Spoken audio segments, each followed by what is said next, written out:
Il y a 62 ans, la France effectuait le premier de ses essais nucléaires atmosphériques. Gerboise bleue, le nom du test, avait eu lieu à Regan.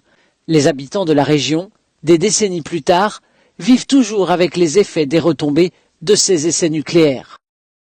La localité de Regan continue de compter encore un taux important de cancéreux, de personnes souffrant d'hypertension et d'innombrables cas de malformations et autres pathologies liées à ces essais de la France coloniale.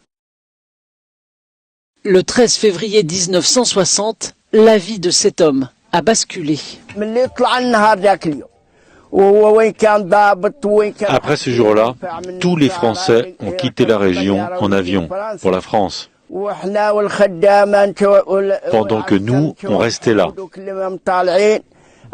Et ce jour-là, j'ai perdu la vue.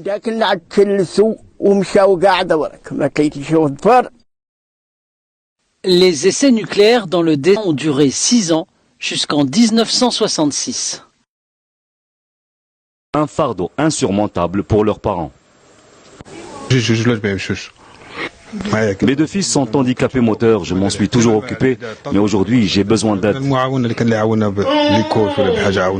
À peine 2 ans, Khaireddin, lourdement handicapé, est né avec un spina bifida et une malformation au niveau de sa boîte crânienne. On lui a enlevé la tumeur du dos et on lui a mis en place une valve dans son cerveau avec une canule qui descend jusqu'au bas du ventre pour drainer le liquide en surplus dans le cerveau et empêcher ainsi l'augmentation du volume de la tête.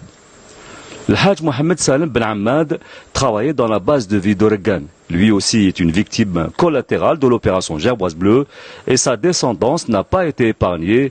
5 enfants, tous nés handicapés mentaux, à l'instar de Jamila 30 ans ou encore de son jeune frère. Ce jour-là, le ciel s'est enflammé avec une lumière d'une puissance incroyable. Depuis cet instant, je suis malade. Des recherches faites récemment ont montré que la France aurait procédé à des essais nucléaires dans des sites non encore identifiés, élargissant encore plus la superficie des terres irradiées qui menacent à ce jour la vie.